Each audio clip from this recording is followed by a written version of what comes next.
আমার বাড়ির মিষ্টি কুমড়ো বাগান থেকে কেটেছি। একটা বাগান আছে, আপনাদের দেখিয়েছি আগেই। কিন্তু আলু দিয়ে মিষ্টি কুমড়োর ডোকা চচ্চড়ি করবো। এখানে শস্য আর কাঁচা লঙ্কা বেটে রেখেছি, কালো শস্য আর কাঁচা লঙ্কা। একটু মুগ ডাল ভেজে এটাকে গুঁড়ো করে নেব। ঠিক আছে, এবার এই মুগ ডালটা গুঁড়ো করে রাখবো।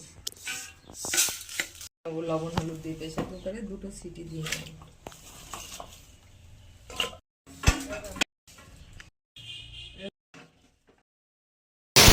সিদ্ধ করে নিয়েছি, এবার সোমবার দেবো।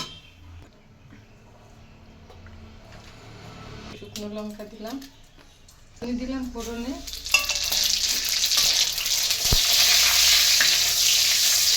এবার শস্য আর লঙ্কা বাটারটা, কাঁচা লঙ্কা আর কালো শস্য, একটু গুড় দিলাম।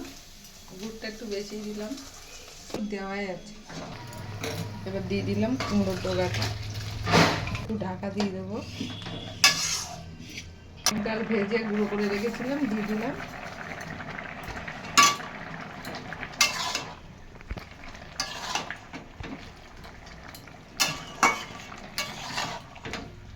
হয়ে গেছে কুমড়ো ডাঁটা চচ্চড়ি, হয়ে গেছে কুমড়োর ডোগা চচ্চড়ি। ভিডিওটা ভালো লাগলে লাইক কমেন্ট অবশ্যই করবেন। ধন্যবাদ।